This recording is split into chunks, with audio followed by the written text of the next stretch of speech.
Terrific. Well, Terry, you've been having a good time at Dragon Con. Yeah. It sounds like, yes. A quick commercial here. We're doing a signing. I'm not doing it. Terry is doing a signing at 1 o'clock in the usual spot. And Tuesday night, tomorrow night, there's a 40th anniversary screening of Monty Python and the Holy Grail. Yeah, you can applaud for that. It's at the Fox Theater, the historic Fox Theater, just about a mile away from here. So if you guys are going to be in town tomorrow night, come see Monty Python and the Holy Grail, and afterwards stick around for more Terry. So,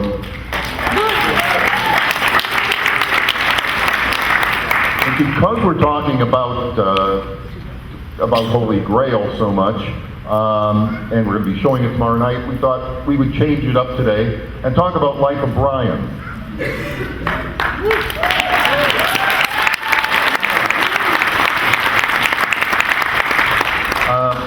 Life of Brian, I would say, is probably the Python's favorite film, isn't it, overall? Yes. Yeah, it's about more things. Yeah. It has a lot more to say, and it's very, very funny. So I was lucky enough to be invited along and to work on the film. So I was in Tunisia for about 2 months working on Life of Brian. I managed to take a lot of photos. I even wrote a book on like the making of Life of Brian. So what I thought we would do is go through the slides, let Terry and I describe them for you, and then we've got a little surprise for you toward the end of the panel. So, with no further ado, can we get the first slide up there? There we go. Great. Okay. Little advert here. This is my book cover, but this set things up. As I say, I first met Terry about 40 years ago at the Chicago premiere of Monty Python and the Holy Grail. Terry was appearing there with our dear friend Graham Chapman. There we go. I can see them there. Yeah, they were handing out free coconuts there. So that's what they're holding, and they had crates and crates of them out in the lobby. There's Graham, your departed Graham. I stayed in touch with Terry. He invited me out to the City Center the next year, where they were doing a live show on Broadway. He was nice enough to take me around backstage, and we met Terry Gilliam there as well, the other guy. Terry, can you see okay? Yeah. Okay, can you see? Okay, turn your chair around if you need to. Dressing room backstage at the City Center in New York, and I was begging to see if I could go along Tunisia at that point, I think. Yeah. And this is the Rabat. It's a Muslim castle in Tunisia, in Monastir, Tunisia. It's like a national landmark, I think, isn't it, Terry? Yeah. Yeah. How did we ever get permission to film there? Oh, I don't know. Yeah. But probably at least half, maybe 2/3 of the film was shot right in and around this castle. Yeah. There's a sloping walkway in the courtyard there, and that's where Pilate's platform was. Yeah. He was addressing the crowd. Yeah. And that's after Monty Python. We're starting to fall apart. Everything was crumbling there. Take particular note that inner courtyard right there was where we shot the scene where Graham came out and addressed the crowd, stark naked.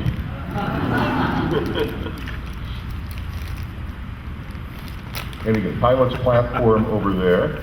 Are you in that shot, Terry? No. Okay, yeah, good. You directed up on the side. Yeah. There's some screens there to bounce the light off. Okay. Oh, this was an early version of the ex-leper scene. You remember that? Yeah. You know how you can tell? Look, Michael Palin's wig was much longer there. So this is what we were trying doing the walkthroughs with. I think you were afraid he looked a little bit too much like an American Indian. Yeah. Yeah, so we got a shorter one there. That was, yeah, another shot. You directed as Mandy in the Mandy costume. Yeah, I struggled to direct in the Mandy costume. Yeah, so Giant boobs and pillows and everything underneath all of that. Yeah. Somewhere there's a photo of you without the black dress, just in the underwear and the padding. Yeah. That you've got. Oh, it's truly awesome.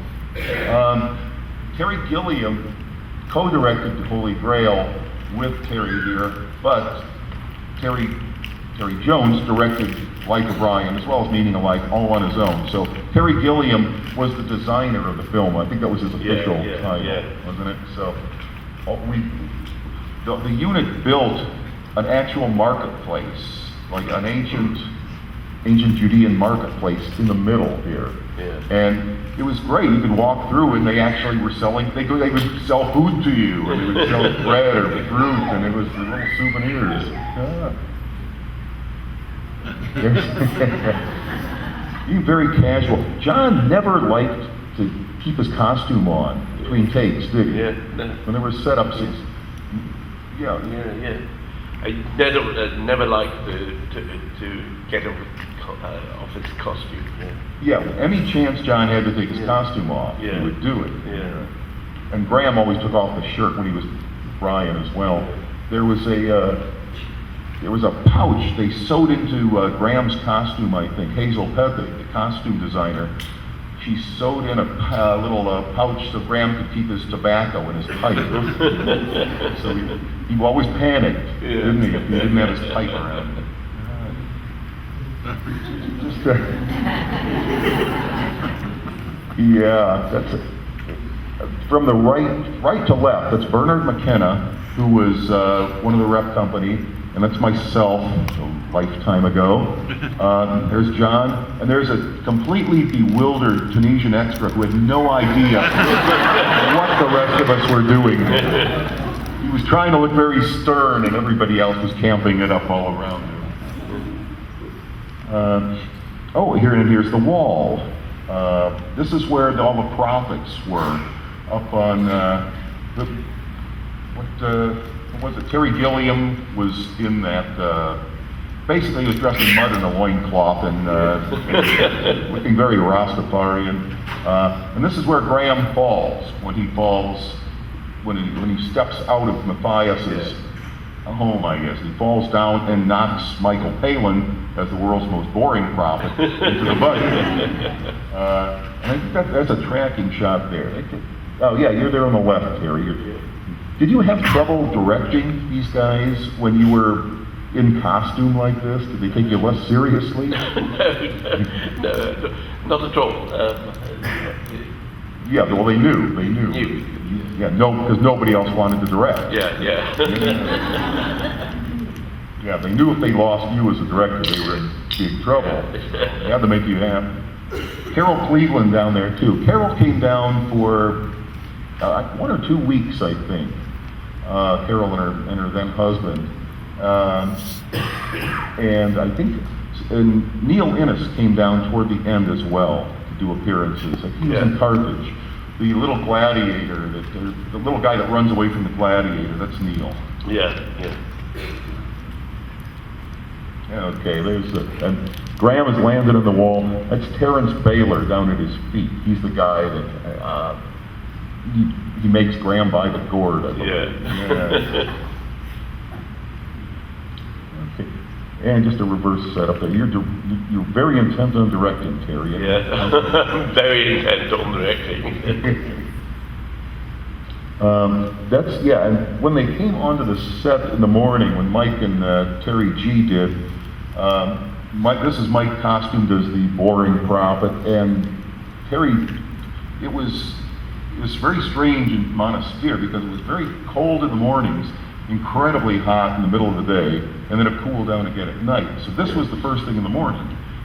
And so that Terry had to have a tape wrapped around him there just to keep warm. Well, I don't. I'm in shorts. Yeah. Yeah, Terry's in shorts. So, but you had to wear shorts first thing in the morning because you were there all day long. Yeah. But there's your boycott ABC television T-shirt. Boycott. This was right after the lawsuit, wasn't it? Yeah. Python's lawsuit with ABC. And we set up a tracking shot right there, I think, where we panned along the wall where the different prophets were speaking. So those are the tracks down there that you see at the bottom of the photo.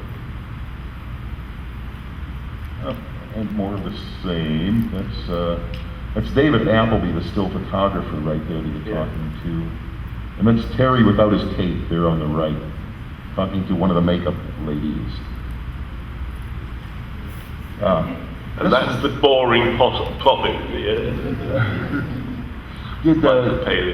Did Michael improvise part of that sketch? Yeah. Or part of that speech? Yeah.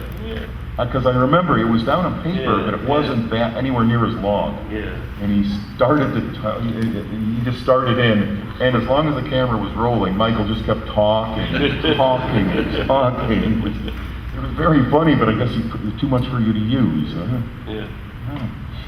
He told me, see, I was doubling for Michael as the boring prophet at one point, and he told me, well, when you're doing it, that's fine, but make sure you do very small, slow gestures with your hands. So if you notice, that's exactly what the boring prophet does.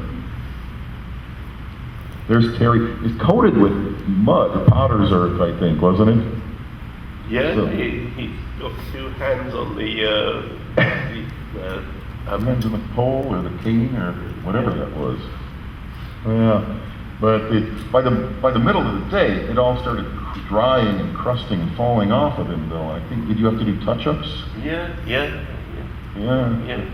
If there was any really uncomfortable roles in Python, it was one of the Terrys. Yeah, so Gilliam got the nod this time around, I think. Now, this is how we shot the scene where Graham falls from the balcony, hits the boring prophet, knocks him off, and knocks him into the pot. This was part one. This was a pretty extensive scene. This was what Python did for special effects back then. Yeah. So Graham hung on to that. You see the pillows right down there below.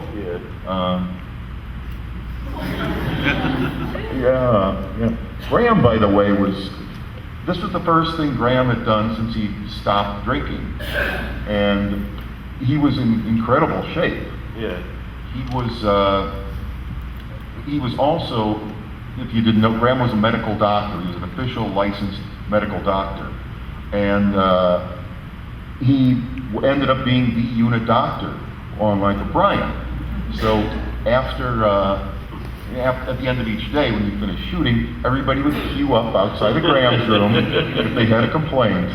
And I think Michael said that Graham, by the end of the film, Graham had a practice that any doctor in London would have given their right arms for. So anyway, Graham's falling there, and they lower Michael into the pot. That's what they were going to have me do, I think, but Michael stepped up, volunteered to do it. But that's how it appears in the film. But the window that he falls from, the little balcony-ish thing, was nowhere near where the pot was and the wall was. But you could see the pillows down below, the pads. Did we ever see Graham actually fall? We did. Graham actually did fall onto the pads. Yeah. This was a scene up in Seuss. That cross there was in the foreground, I think. That was just you lined up for the shot, didn't you? Yeah. This was the scene. I told the story yesterday. How many people were here yesterday? Okay, good. Not enough. We can zone out for a couple of minutes. The Python's manager was flying down at one point to Tunisia to check up on the filming, and Spike Milligan was on the same flight as she was. Now, how many know Spike Milligan? Yeah. Good. Spike Milligan created the Goon Show with Harry Seacombe and Peter Sellers. Very famous 50s radio show in Britain. Yeah. It was a huge influence on you, wasn't it? Yeah, it's huge influence on it. Yeah, so Spike came down, and he was just on holiday, but Ann, the manager at the time, said, well, the guys are filming, if you want to stop by the set and do a cameo. So, sure, right? Yeah. So Spike came to the set, costumed him up there. This is a different shot, but that's that same morning.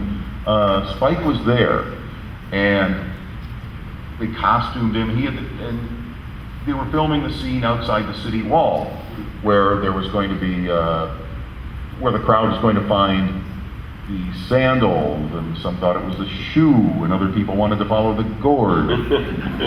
So that scene was all set up, and Spike had a line at the end that you wrote for him there, didn't you? Yeah. So Spike is there on the left. He's talking to Eric Idle on the right before everything was going to start. Then we did a few takes, and then what happened to there was a weather thing. Yeah, the cloud came over the sun, and it ruined the take, and then Spike Milligan just left. So it's interesting, if you watch that scene in the film, you had to shoot around. So you got 4 or 5 takes with Spike, and then after that, that was it. We didn't get one take with Spike. No close-up on Spike, just big establishment shot. That shot right there, basically.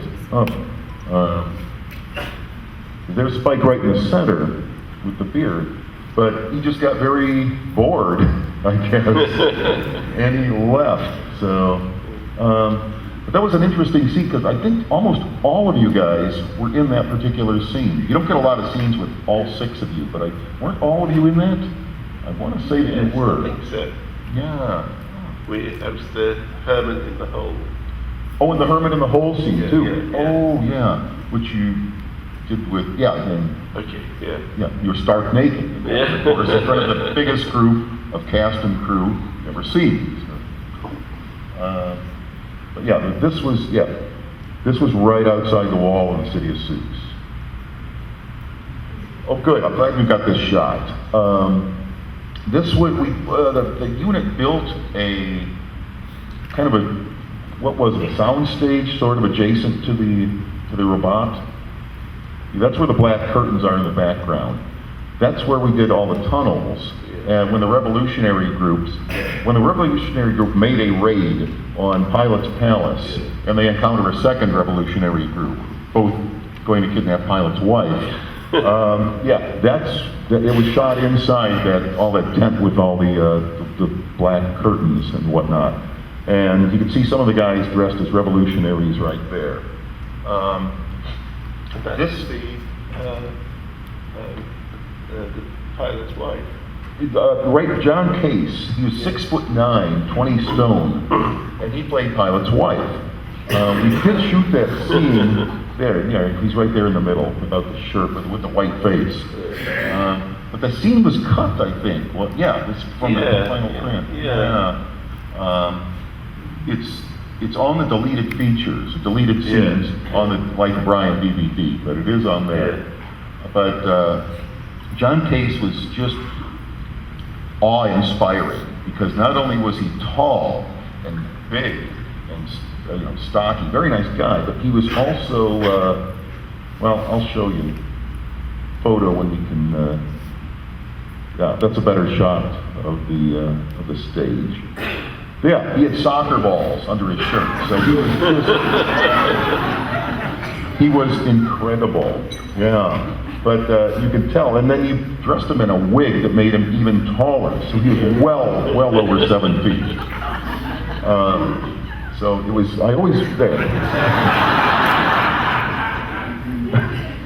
lovely guy. John Case is in the final film, but he is the guy when Eric Idle's selling the beers. Yeah. And he says, Bert, and Bert comes over and leans over Brian, and he towered over Graham, who's 6'3" or 4. Yeah.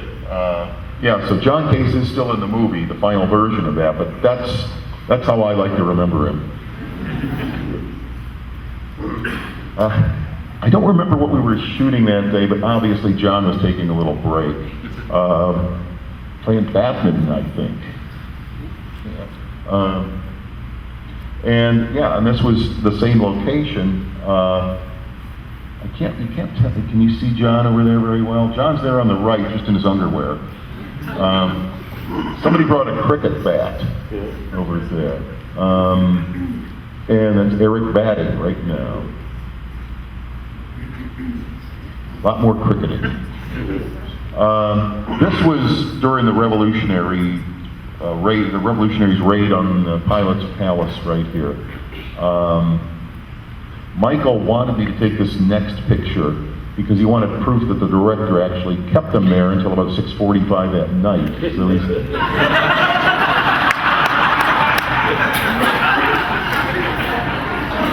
so there's the proof, Terry.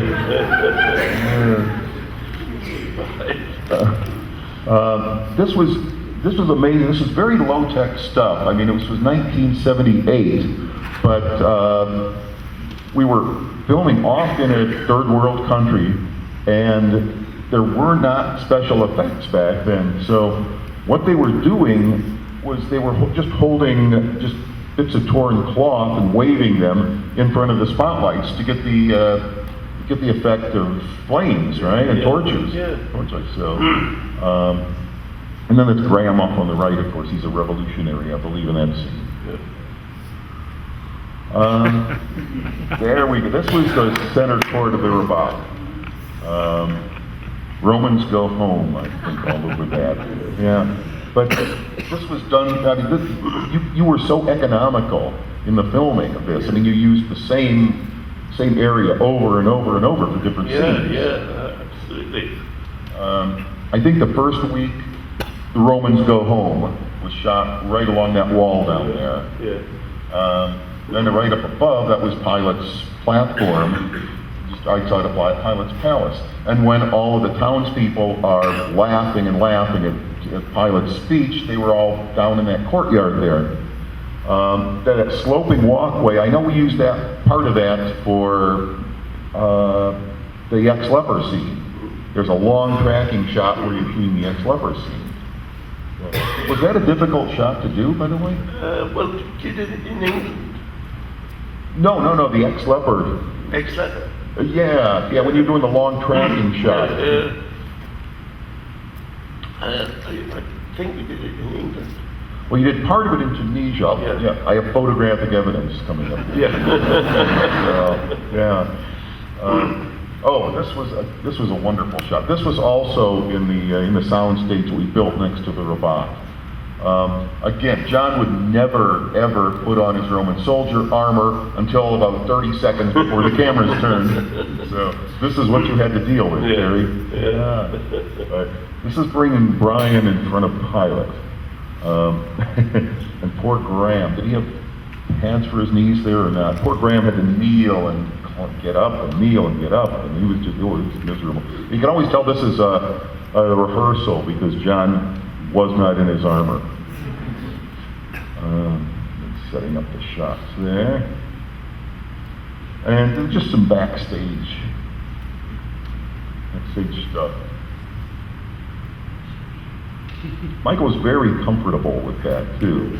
Those frescoes that were all around in Pilate's Palace, I think those were actually taken from some of the ruins they found in Pompeii, weren't they? Yeah. Was this Gilliam stuff? Yeah. Well, no, it's painted by the scenic painter. Right. But did Terry Gilliam design the palace there? I don't know. Okay. And bits more here. We switched to color. there was, it was amazing everything that you guys were able to accomplish, because this was just over a 6-week shoot. Yeah. And considering how far away you were from London, nowadays when they're filming, you'd watch the rushes just immediately afterwards. But we had to have all of the film flown to London, and it was at least a week and a half, I think, before we could even start watching the rushes. Another scene that was mostly cut from the film. If you've seen the deleted scenes on Life of Brian or read the script, you'll know what this is. This is King Otto's Suicide Squad. They make a brief appearance in the final version of the film at the end when Brian is on the cross. Yeah, I'm sorry I cut it. Well, I always wondered about that. Were people nervous about it? No, sort of. Because King Otto wanted to set up a Jewish state that would last 1,000 years, and he had a Star of David that kind of looked a little more like a swastika. So there was a lot of controversy about that, I think. That was written by Eric, as I remember. So the Suicide Squad, you can see they've got the little flaps right in front of them. The idea was they would open it and they would... They would open it and put the knife in them. Yeah. And of course, then nobody actually did. They would start giggling when they were laying on the ground. And I remember at one point we had Bernard McKenna, who was one of the rep company, and he volunteered. He said he could fart on cue. So we actually did that on the. I think we tried that a few times, didn't we? Yeah. But. It was shot in this very, very tight space as well. I mean, I had to stay up above, like it was being filmed. Okay. There we are. And that's just taking a break on the steps, but that's how tight it actually was. This castle was not designed for filming. No. It wasn't designed for filming. There were little rooms throughout the castle. Matthias's house, where the revolutionaries met.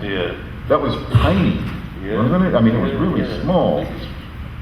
Because I remember I was a Roman soldier when John was going to lead us in there and do the search. And the idea was we would all trot in there really quickly and go in, going fast, and then trot right back out really quickly. But the Romans, so first we were carrying shields and spears, I think, or swords or whatever. But it was really cramped. People were stepping on the backs of each other's feet trying to get in and out of there. It was just a tiny, tiny space. I didn't notice. You had more important things to worry about. But that scene involved one of the only improvisations in Python. Do you remember what it was, Terry? No. What they were doing. Does anybody have a guess? I'm not. No, but that wasn't improvisation. No, this was the scene where they decided, we were standing there trying to figure out what we were supposed to be searching for and what they would find. And so finally, John decides, found a spoon, sir. Because at first they weren't going to find anything, and then they started suggesting different objects that they could find in there, and so it was the spoon. But you guys did not do much in the way of improvisation. This is good. This is a close up of Eric. You can see what I mean. So that's Kenteus. Remember, Terry? Do the makeup on Eric. But that was a very controversial scene at the time, and everybody was nervous, and of course, and as John said recently too, Life of Brian probably couldn't be made today. People's sensibilities are just, it's very heightened, and everybody's very concerned in the Middle East, so we're lucky we got it. This is, I didn't realize, the cushions are all the way down. Good thing Graham didn't fall from there. But this, I think, was a courtyard where the crucifix eventually ended up gathering down at the bottom of that when we were shooting the March of the Crucifix toward the end. The idea was Graham would step out onto that little balcony when they were searching the room, and it really didn't look safe. But Graham didn't seem to mind. Graham was pretty fearless back then. He used to hang out with the dangerous sports clubs, so Graham was up for about anything. This is all the rubble that was left over most of the way into the filming. Those are all bits of sets that are just piled up in the middle there. How did you ever get rid of those, Terry? Well, I don't know. Showed up one morning and they were gone. Yeah. So, Now this was kind of interesting because Tunisia is sort of a resort holiday for Europeans. And I was up on the top of the balcony there, looking down, watching them shoot the Suicide Squad scene. I would look down on one side, and there was the Suicide Squad, and I'd look out the other side behind me, and there's these beautiful beaches and tourists and resorts. And it was a clash of 2,000 years, just at one glance. John, again, not wearing his armor like he was supposed to be. Did you need to give them a lot of direction? When they wrote everything, you all wrote everything. We wrote everything, and I didn't need to give them a direction at all. Because everybody knew. Everybody was on the same page. Because you shot the scene. It's their own words, so naturally,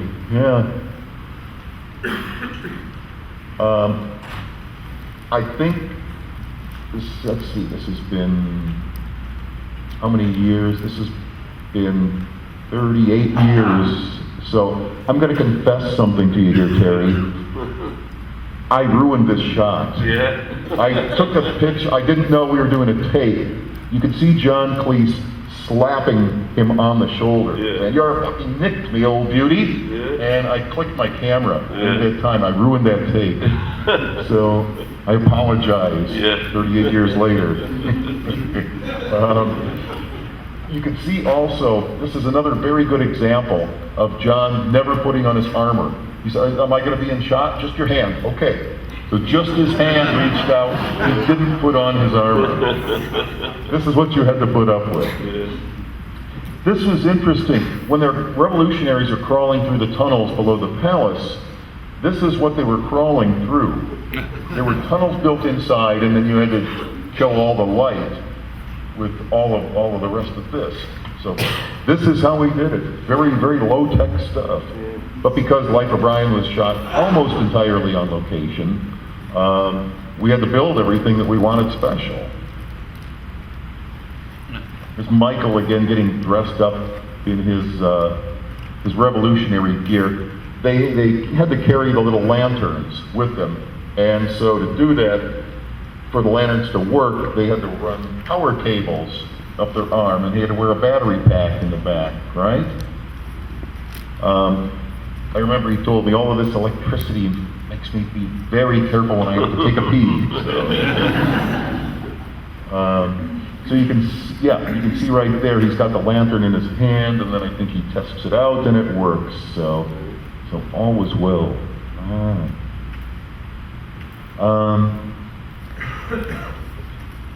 This isn't the shot I was looking for.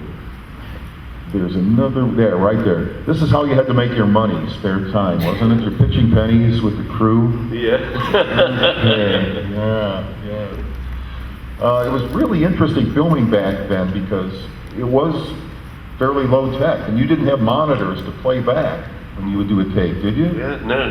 No, nothing like that existed back then. So, I mean, was it easy? How much easier is it now to film when you have monitors? Easier. Easier, okay, I should mention, Terry's new film just opened in England, and it's going to be opening here this month. It's called Absolutely Anything.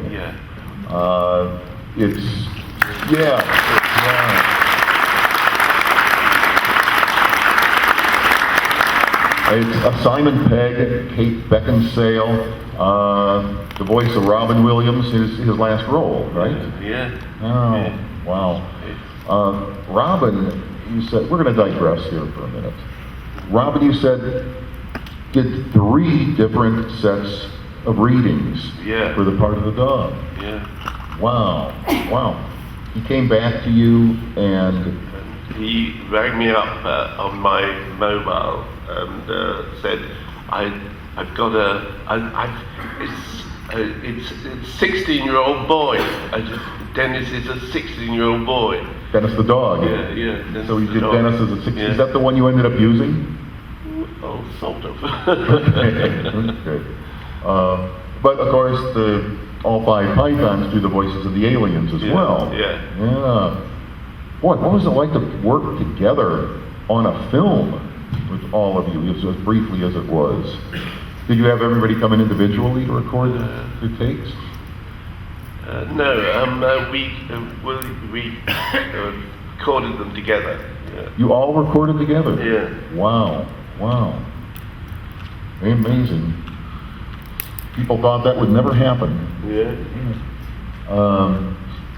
Okay, you remember this. This is Ben the Hermit, I believe. This is the guy, when Brian is thrown into the cell, he's the one hanging, right? The prisoner that everyone has forgotten, that just loves the Romans. So Michael was sitting around in these rags.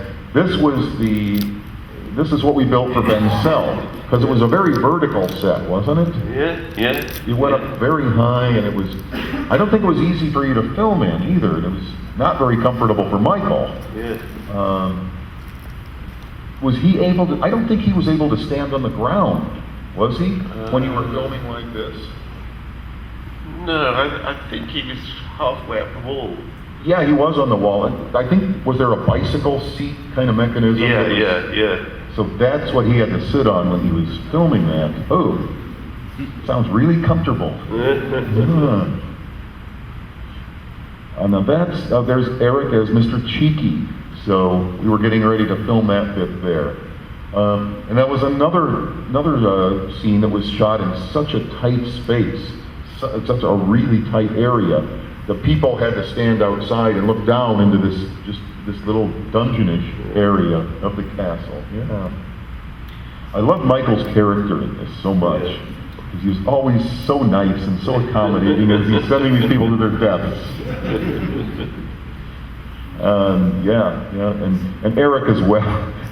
They played together really well. And then when you added Terry Gilliam to the mix there. You remember Terry, right? There's Terry on the left.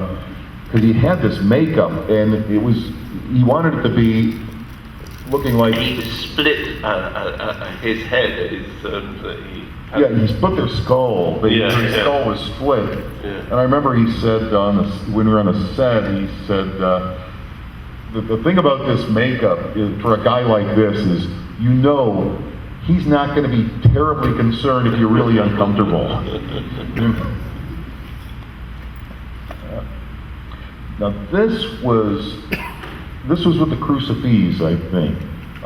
It was raining drizzling a little bit that morning, but I guess we still went ahead and shot. Yeah. But that's why Michael has that rain gear over his nicest, wettest wig. That's me sitting on the balcony over there. There were a couple of us Roman soldiers. We were supposed to be jeering at the crucifix and throwing fruit and bread and things down on them. I don't know if that was even shot, though, Terry. I don't know. It was either shot or it was cut. But then we have the crucifix assembled. This was so weird. This was just totally out of left field. Do you remember who wrote this or came up with the idea? Terry Gilliam. Of the figures? Yeah. Okay. This was, if you watch earlier in the film, there's a huge 12, 14 foot statue of Caesar, I think, right? Big marble statue that's being pulled along, I think, in the same scene, right before they find the shoe and the sandal and the gourd. Yeah. Before the Spike Milligan. Yeah. scene. Yeah. And this, when they finished shooting that, and I assume whenever when you knew it was safe and you got all the film developed, we chopped up the Julius Caesar statue, which is all polystyrene, and carved it into this. So that's what it was like. That used to be Julius Caesar. Very good. And then Charles Knode, who was one of the costume designers, you recruited him into the film to do the guy passing by, just as Brian is climbing out of the wreckage. What is his line? What's his line? Jammy bastard. Jammy bastard. Jammy bastard. Yeah. And again, it's this. Oh, you can see kind of a contrast. On the right is the robot, the real one. On the left is the makeshift soundstage. I think right between the two of those buildings was where we shot the stoning sequence. Wasn't that right, Terry? Yeah.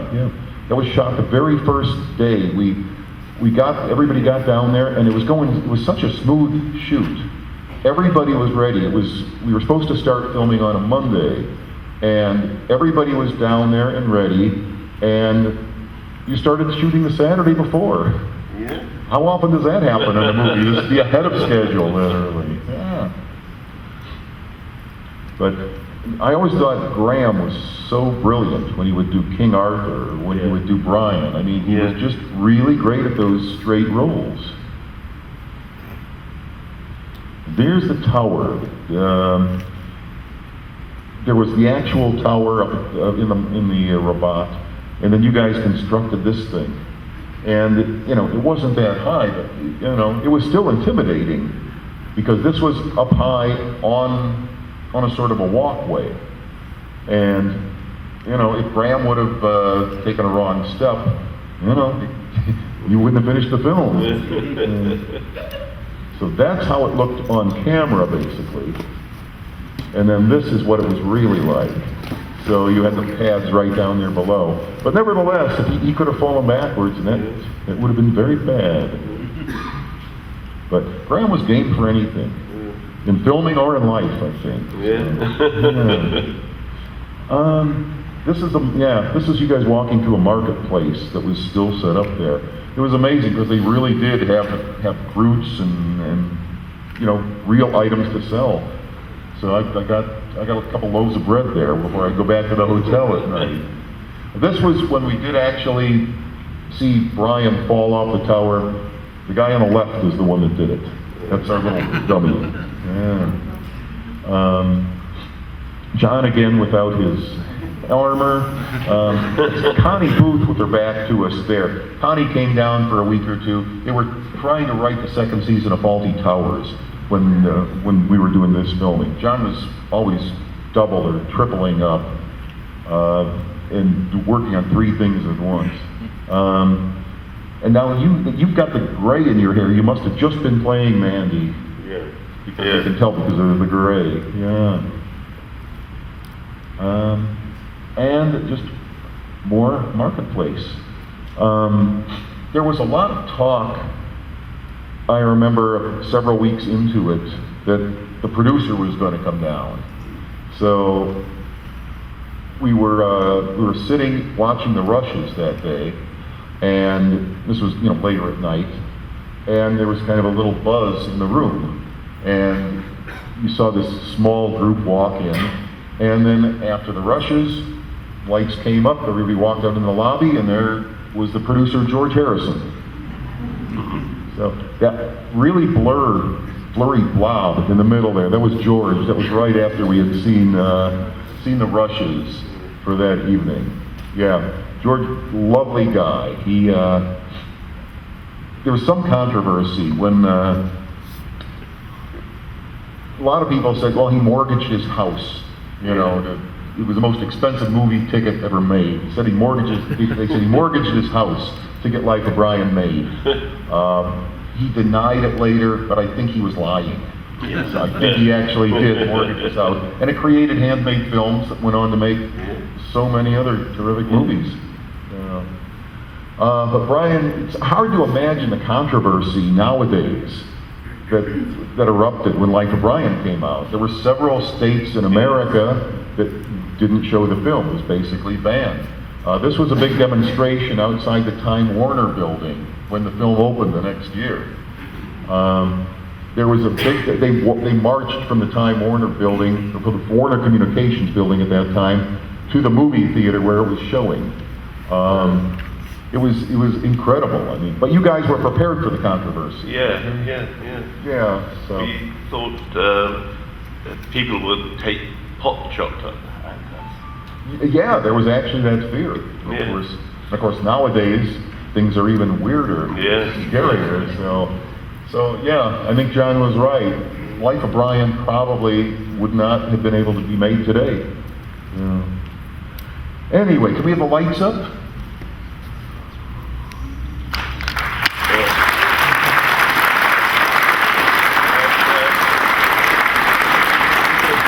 Yeah. Now, we did something yesterday that worked pretty well, so I think we're going to do that again today. But we're going to need a couple volunteers from the audience. There's a... Oh, that's... All right, very enthusiastic gentleman there. Would you come up, please?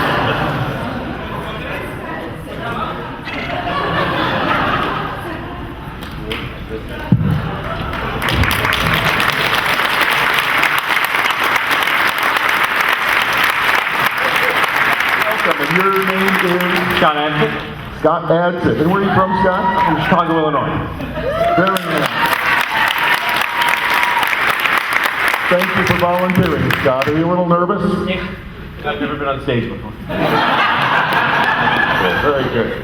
All right, now we're going to have scripts for you guys, and we're going to need more volunteers. We need Judith. We need a lady here. Right up front, okay. Okay.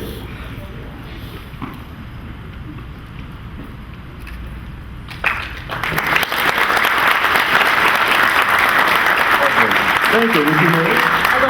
Eleanor. Eleanor, you want to play Judith today? Sure. Okay. I forgot to tell you, Judith is naked in this. But you all...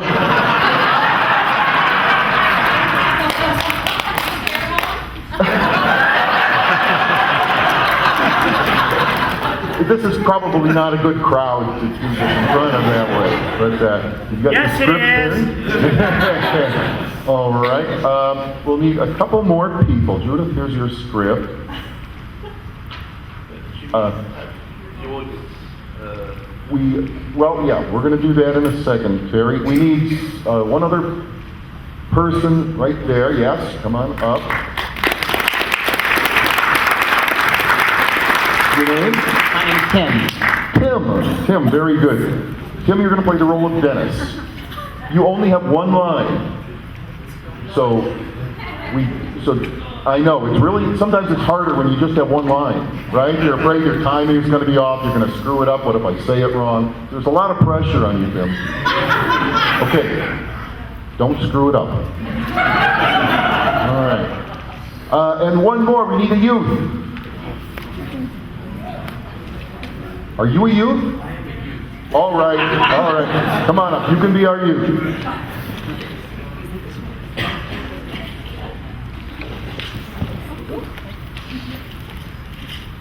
Take your time. All right. And what is your name? Yes. Jess. Okay, Jess. You have lines coming in at the end. Oh, there is one more thing we're going to need. One more sort of important role.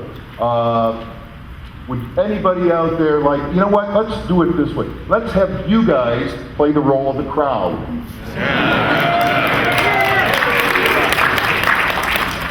All right, this is where you see where, oh, can we get the script up there? Let's see. This is going to be important. If the crowd doesn't get their lines, this is going to be very bad. Can we get it up there? Can you see it? No. Can you project it?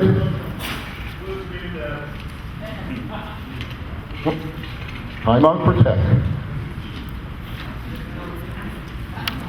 Big hand for our gentleman.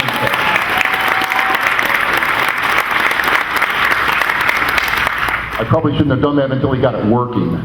But you guys want to go around to the front? Let's line up in front, right in front of the table along here. Very good.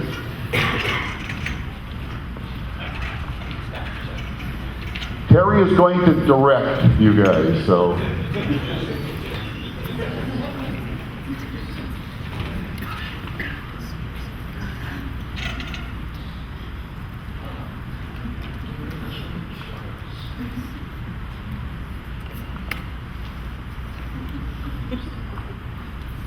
It's very tense. There we go. Okay, great. I agree, real short. Yes. All right, thank you. I'm going to sit down here. I'll let. Say the Messiah, show us the Messiah. Okay. All your lines are going to be up here. Now, you're going to need mics. As well, Brian and Mandy will definitely need mics. So. And you guys can pass around the mic to the three of you there. All right, and whenever you're ready. Now stop following my son! You ought to be ashamed of yourselves! The who? There's no Messiah here. There's metal, right? But no Messiah. No, go away! Right, my lad, what have you been up to? Well, Mother, out with it, come on. They think I'm the Messiah, Mum. What have you been telling them? Nothing. You're only making it worse for yourself.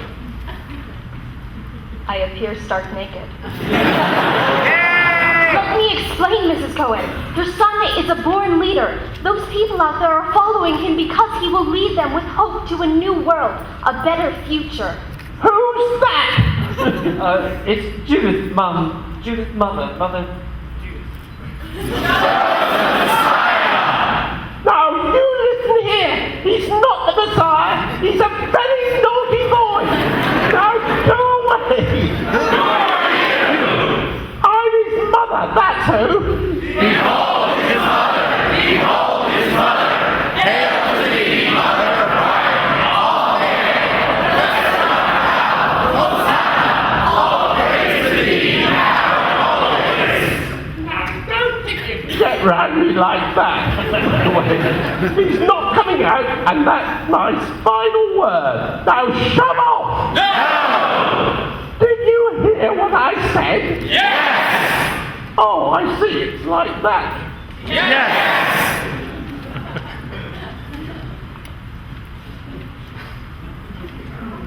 All right, you can see him for 1 minute, but not 1 second more. You understand? Yes! Promise? Right, here he is then. Come on, Brian. Come and talk to them. But Mum, Judith, leave that Welsh tart alone. I don't really want to, Mum.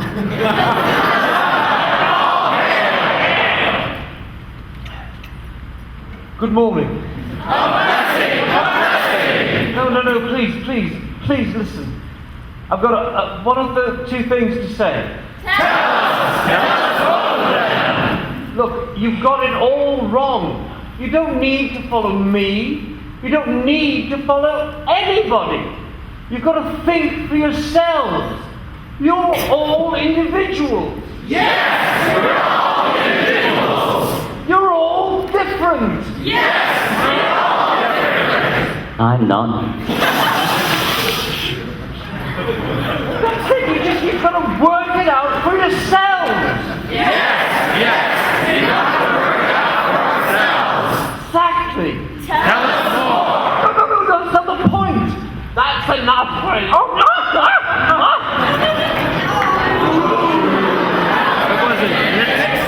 Oh, yes, it was. Now stop that and go away. Excuse me. Are you a virgin? Yes. I beg your pardon. Well, if it's not a personal question, are you a virgin? If it's not a personal question, how much more personal can you get? Now, piss off! She is. All right. Give yourselves a hand.